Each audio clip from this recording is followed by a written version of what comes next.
ओम शांति। आज 2 जनवरी 2024 है और प्यारे बाबा के साकार रूप से चले हुए मधुर महावाक्यों को स्पष्ट करेंगी आदरणीय आशा दीदी। ओम शांति दीदी।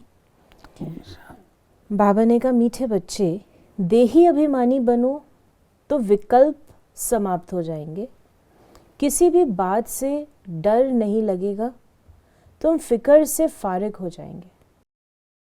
देही अभिमानी जब बाबा कहते हैं तो बाबा अशरीरीपन के अभ्यास के लिए इसमें कह रहे हैं।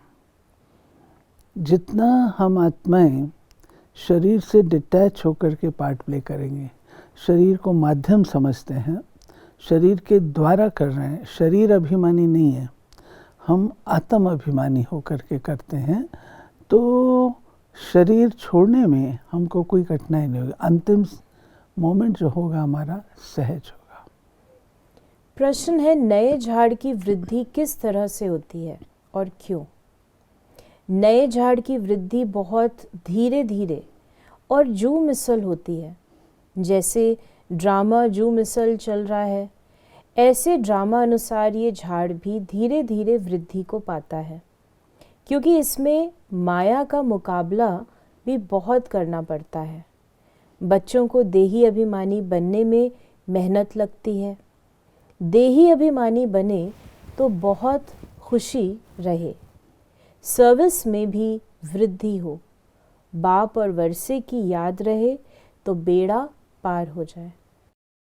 बाबा ने जो बात कही है कि बाप और वर्षा, हम लोग ज़्यादातर बाबा की याद पर जोर देते हैं, तो वर्षे पर नहीं। लेकिन अगर वर्षे को भी हम स्मृति में रखें तो बाबा कहते बेड़ा पार, क्योंकि हम उससे ऐसे संस्कार फिर धारण करेंगे। रूहानी बाप बैठ रूहानी बच्चों को समझाते हैं। रूहानी बाप भी अकाल मूर्त है। रूहानी बाप कहा जाता है परम पिता परमात्मा को। तुम बच्चे भी अकाल मूर्त हो। तुम सिख लोगों को भी अच्छी तरह से समझा सकते हो। यूं तो कोई भी धर्म वालों को समझा सकते हो। बाबा ने कहा, पहले पहले तो आत्मा समझना है, यही डिफ़िकल्ट बात है। बाप जानते हैं ड्रामा अनुसार आहिस्ते आहिस्ते झाड़ बढ़ता है, क्योंकि माया का मुकाबला होता है। इस समय उसका राज्य है, फिर तो रावण ही नहीं रहता। तुम बच्चों को पहले देही अभिमानी बनना है। देही अभिमानी बच्चे सर्विस बहुत अच्छी करेंगे और बहुत खुशी में भी रहेंगे। बुद्धि में फालतू विकल्प नहीं आएंगे। नेचुरल है, जब हम शरीर समझते हैं तो शरीर के धर्म, शरीर की धारणाएं, शरीर की सब बातें सामने। लेकिन जब हम अपन को आत्मा समझते हैं, देही अभिमानी समझते हैं, तो आत्मा से संबंधित सब बातें ध्यान पर आती हैं। तो उसमें आत्मा की रूहानियत है, तो रूहानी उस संसार में तो सारी चीज़ें अच्छी हैं। जो अच्छी सर्विस करते हैं उनको महावीर की लाइन में रखेंगे। बाबा ने कहा, अभी वीर हैं, महावीर पछाड़ी में होंगे। ज़रा भी कोई संशय नहीं आना चाहिए। कोई को बहुत अहंकार में आ जाते हैं, कोई की भी परवाह नहीं करते। इसमें तो बड़ी निर्माणता से कोई को समझाना होता है।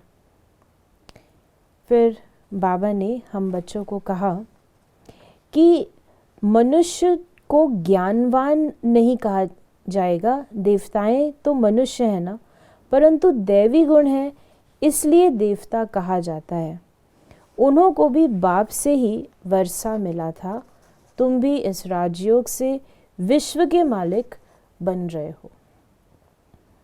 फिर बाबा ने आज सिख धर्म में कैसे समझाएं, काफ़ी हमें बताया है। फिर बाबा ने कहा कि पहले तो बहुत थोड़े होते, उनको क्या बैठ सुनाए, ये ज्ञान भी बाप तुमको अभी देते हैं। फिर शास्त्र तो पिछाड़ी में बनते हैं। सतयुग में तो शास्त्र होते नहीं। पहले तो समझाना है, बाप को याद करो तो विक्रम विनाश होंगे। बाबा ने ये बात स्पष्ट की है, आगे भी कहा है कि हमेशा शास्त्र लिखे जाते हैं धर्म पिता के जाने के पश्चात। तो अभी बाबा हम बच्चों को जो ज्ञान देते हैं वो ज्ञान कहीं भी लिखा हुआ नहीं रह जाता है, वो याददाश्त से द्वापर में लिखा जाता है, जिस कारण मिक्सअप हो जाता है। और ऐसे ही जो अन्य धर्म पिताएं भी आते हैं तो उनके धर्मशास्त्र भी बाद में बनते हैं, उसमें भी मिक्सचर होता है, ओरिजिनल नहीं होता है। बाबा ने कहा, अभी ये है पुरानी दुनिया, कितने हंगामे हैं। नई दुनिया में ये बातें हो ना सके। वहाँ तो एक ही धर्म होता है। बाप तुमको विश्व की बादशाही दे देते हैं, तुम्हारे पर कोई चढ़ाई नहीं कर सकते।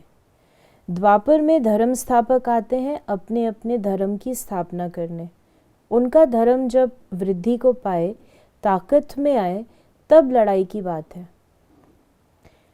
फिर बाबा ने कहा कि ये बड़ी समझने की बातें, कोई तो ड्रामा अनुसार कुछ भी धारण नहीं कर सकते। बाप समझाते हैं ज़रूर उनका पद कम होगा, ये कोई श्राप नहीं है। माला तो महावीरों की ही बनती है। ड्रामा अनुसार सभी एक जैसा पुरुषार्थ तो कर नहीं सकते, आगे भी नहीं किया होगा। कहेंगे फिर हमारा क्या दोष। बाप भी कहते हैं तुम्हारा कोई दोष नहीं है, तकदीर में नहीं है तो बाप क्या कर सकते हैं। बाबा देखिए, बाबा तो ज्ञान देता है, और अगर पुरुषार्थ कोई व्यक्ति नहीं करता है तो बाबा कहते क्या कर सकते हैं, ड्रामा में ही ऐसा है। बाबा ने कहा कि तुम अमृतसर में जाकर भाषण करो कि तुम पुकारते हो सद्गुरु अकाल मूरत, परंतु अब वो कहते हैं देह सहित देह के सब धर्मों को छोड़ अपने को आत्मा समझो। बाप को याद करो तो पाप भस्म हो जाएंगे, अंतमति सो गति हो जाएगी। शिव बाबा अकाल मूरत निराकार है, तुम आत्मा भी निराकार हो। ये महिमा करते हैं ना सद्गुरु अकाल, महिमा करते हैं सिख लोग, गुरबानी में आता है। तो बाबा समझाते हैं कि शरीर को काल खाता है, शरीर समाप्त होता है, शरीर बाल युवा वृद्ध से गुजरता है। आत्मा की बाल युवा वृद्ध अवस्था नहीं होती है, न ही आत्मा का कदापि जन्म होता है, न ही आत्मा की कभी मृत्यु होती है। और शिव बाबा भी अकाल मूर्त हैं, क्योंकि ना तो वे जन्म लेते हैं, ना ही उनको उनकी मृत्यु होती है। तो बाबा कहते हैं जैसे मैं हूँ अजर अमर अविनाशी, आप भी अजर अमर अविनाशी आत्मा हो, अकाल हो। तुम्हें सबको बाप का पैगाम देना है कि बाप को याद करो तो घर पहुंच जाएंगे। सदगति सबकी तब होती है जब झाड़ पूरा होता है, सब आ जाते हैं। ऐसे तुम भी किसी को बहुत प्यार से धीरज से समझाओ। तुमको चित्र उठाने की भी दरकार नहीं है। वास्तव में चित्र है नयों के लिए। तुम कोई भी धर्म वालों को समझा सकते हो, परंतु बच्चों में इतना योग नहीं है जो तीर लगे। कहते हैं बाबा हम हार खा लेते हैं, माया एकदम काला मुंह करा देती है। उनको ये पता ही नहीं पड़ता कि हम देवता थे। इस समय असुर बन पड़े, इस समय असुर बन पड़े हैं। बाबा बताते हैं क्या तुम थे इतने ऊंचे और क्या से तुम क्या बन गए हो। तो जब ये आत्मा रियलाइज करती है तब अपना परिवर्तन शुरू करती है। बाबा ने कहा मनुष्य देखो मौत से कितना डरते हैं, यहाँ डरने की तो बात ही नहीं। तुम तो कहेंगे अभी मौत न आए, अभी हमने इम्तिहान ही पूरा कहाँ किया है, अभी यात्रा पूरी नहीं की है तो शरीर क्यों छूटना चाहिए। ऐसे मीठी मीठी बातें बाप से करनी है, बहुत अच्छी टेव आदत पड़ जाएगी। यानी रूह रूहान करना बाबा सिखला रहे हैं कि बाबा के साथ कैसे रूह रूहान करो।